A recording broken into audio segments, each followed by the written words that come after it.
Halo, selamat datang di podcast Komik Indo. Di episode kali ini, gue mau nge-review lagi komik yang nyeritain soal pekerjaan tertentu. Komik yang mau gue bahas kali ini berjudul Sayonara Manga, karya Karasu Hibari dan Vian Riri.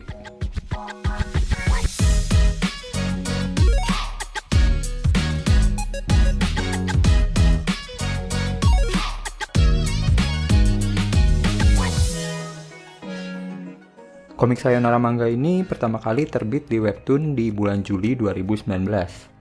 Udah cukup lama emang. Tapi, berita baiknya, komik ini masih bebas lu baca di webtoon, free sampai tamat.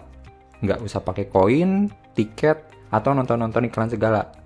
At least sampai sekarang ya, pas episode ini dibuat di Mei 2026.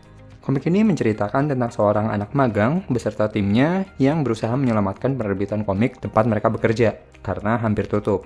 Genre utama dari komik ini sendiri adalah drama, dan untuk ratingnya, komik ini diperuntukkan untuk remaja umur 13 tahun ke atas.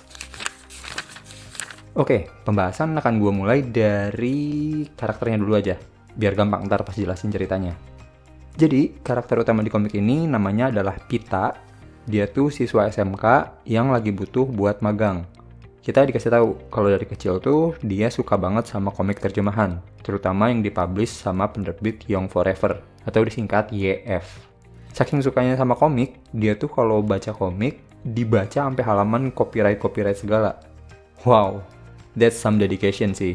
Soalnya gua aja entah umur berapa baru ngeliatin halaman yang kayak gituan.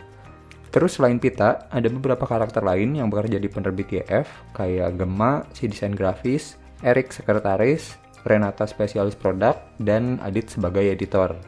Nah, ceritanya sendiri berputar di sekitar orang-orang di kantor penerbitan ini, dan usaha mereka untuk menyelamatkan YF tentunya. Soalnya di komik ini, diceritain kondisi penerbitan itu lagi lesu. Kira-kira semacam itulah. Untuk tipe penceritanya sendiri, gua rasa lebih condong ke tipe yang plot driven gitu. Walaupun sebenarnya karakteristik tokoh-tokoh di sini cukup kuat ya, tapi most of the time yang ngebikin ceritanya maju tuh given condition gitu. Dan dengan cara seperti itu, gua ngerasa malah penceritaannya jadi lebih rapi sih. Di beberapa bagian malah ada yang kayak untuk resolve suatu permasalahan tuh karakternya dikasih jalan muter dulu gitu, biar dia punya bekal nyelesain masalah yang dihadapin. Terus untuk settingnya sendiri, kemungkinan sih waktu yang dipakai tuh nggak jauh-jauh dari tahun terbitnya komik ini ya. Soalnya di komik sempat mention kue artis gitu, yang mana kan sekarang udah nggak ramai lagi kalau dibanding dulu ya. Terus untuk lokasi yang dipakai di sekitaran Jakarta kalau gua nggak salah. Soalnya di awal-awal udah dikasih lihat ada stasiun Palmerah, dan di cerita juga banyak acara pop culture gitu, yang mostly memang banyaknya di Jakarta kan ya, you know lah. Jadi, menurut penilaian gue pribadi, komik ini tuh komik yang kualitasnya oke banget, cukup sayang kalau lu lewatin gitu aja. Sebenarnya, gue sendiri waktu awal baca komik ini nggak ngerasa yang gimana-gimana ya. Gue cuma ngerasa, ya udah worth to read aja. Karena dulu gue juga cuma baca as a reader. Gue dulu belum bikin podcast, dan gak ada urgensi buat review juga. Cuma, pas gue baca-baca lagi sekarang, sambil take beberapa notes, gue ngerasa komik ini well made sih. Maksudnya, aspek-aspek penting kayak konsistensi karakter, kesinambungan cerita, itu tuh berasa diperhatiin gitu. Soalnya kadang, untuk beberapa webtoon, apalagi yang kejar tayang banget ya, ada aja miss-nya. Yang kayak tokoh tiba-tiba out of karakter, atau ada aspek kecil di cerita yang kayak, loh, sebelumnya kayak gini, kok di episode kedepannya berubah? Mungkin ya, ini tebakan gua, karena komik ini sendiri dieditorin 2 orang terpisah dari platform webtoonnya sendiri gitu. Jadi emang quality checkingnya beneran ada. Kalau lu sempat dengerin episode-episode review gua yang lama, lu sering denger juga kan, kalau pas point out beberapa hal meresahkan gitu ya, gua kadang bilang, ini mah kayaknya kalau ada editor atau beta reader, hal-hal yang kayak gini nggak kejadian deh. Dan ini yang gue temuin di komik Sayonara Manga. Walaupun premisnya nggak yang wah banget, bagus sih, tapi nggak yang exceptional banget. Dan karakternya pun nggak yang bold atau unik banget. Tapi at least ngikutinnya enak gitu sebagai satu kesatuan komik. Ditambah lagi, komik ini juga ngasih banyak info buat orang-orang yang kayak gue, yang dari kecil baca komik atau tanpa sengaja ngikutin perkembangan industri perkomikan gitu. Dan ini juga yang jadi faktor yang paling gue suka dari komik ini sih. Cuma kalau misal nyari drama percintaan anak SMK di sekolah atau di tempat kerja gitu, lu nggak akan nemuin itu di komik ini sih. Ya ada sih dikit, sekedar blushing-blushing gitu. Tapi ya mostly ini tentang drama terkait dunia penerbitan gitu. Gue rekomendasiin komik ini buat lu yang mungkin senang sama drama pekerjaan atau cerita yang ngasih lu POV baru. I mean, nggak semua orang tahu yang dikerjain di balik kantor penerbitan kan. Dan juga mungkin buat lu yang udah baca komik dari kecil ya, terutama manga gitu, gue rasa lu akan relate beberapa hal sih. Kayak, kenapa ada perbedaan komik sekarang dan waktu kita kecil? Kenapa ada beberapa hal yang dilakukan penerbitan yang ngebuat sebagian pembaca jadi kesel, yang gitu-gitulah. Terus komik ini juga cuma 30 chapter ya. Jadi nggak banyak banget, tapi nggak terlalu sedikit juga. Jadi menurut gue masih oke lah. Mau dibaca sekali beres atau dicicil sambil santai-santai juga, masih enak. Nanti kalau lu tertarik, linknya bakalan gue taruh di deskripsi ya. Dan seperti biasa, setelah ini gue bakalan bahas komik ini lebih lanjut, tapi bakalan include spoiler. Jadi, kalau lu belum baca komiknya atau nggak mau kena spoiler, stop di sini aja nggak apa-apa. Tapi, kalau lu nggak masalah sama spoiler atau udah baca komiknya, kita ngobrol lagi habis ini. Jangan lupa, dukung terus perkomikan Indonesia, bukan hanya karena nasionalitas, tapi juga karena kualitas. Sampai ketemu lagi di pembahasan berikutnya.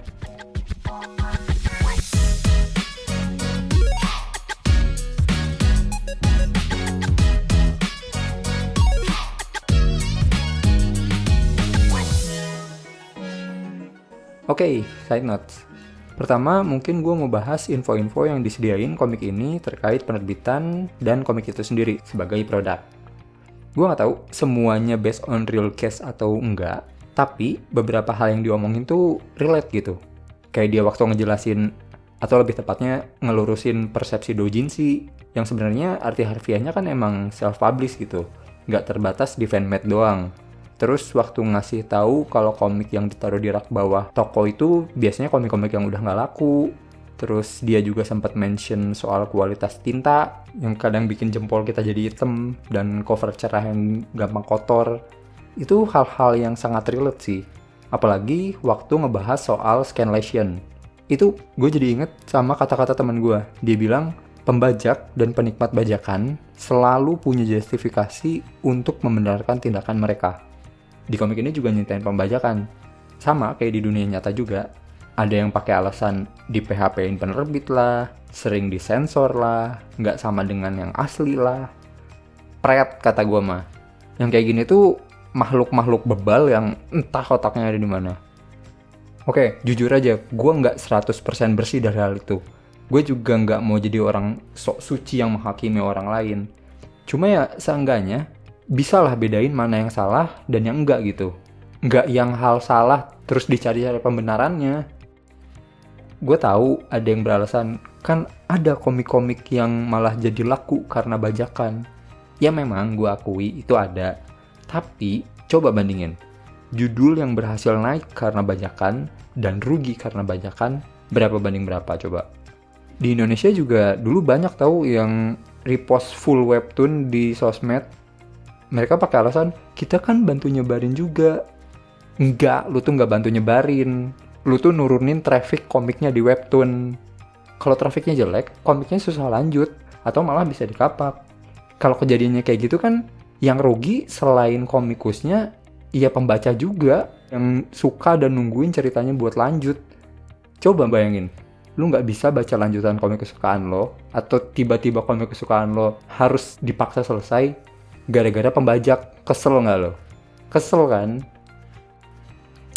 Bete gue kalau ngomongin pembajak komik. Lanjut lagi aja deh, kita ngomongin komiknya. Tadi kan gue bilang komik ini oke gitu ya. Tapi tentu aja komik ini tidak luput dari miss-miss kecil ya. Gue sendiri nemuin ada 2 kejadian. Yang pertama di chapter 3, waktu penerbit YF mau di ultimatum pas rapat. Di situ kan Pita angkat tangan. Terus direspon, oh, anak magang mau ngasih masukan. Terus profil Pita dikasih lihat di layar yang ternyata dia tuh punya nama belakang konglomerat. Nah, abis perkenalan itu tuh si orang yang mempersilahkan tadi ngomong lagi, Baiklah, dengan data dari perkembangan saat ini, YF masih bisa beroperasi 1 tahun ke depan.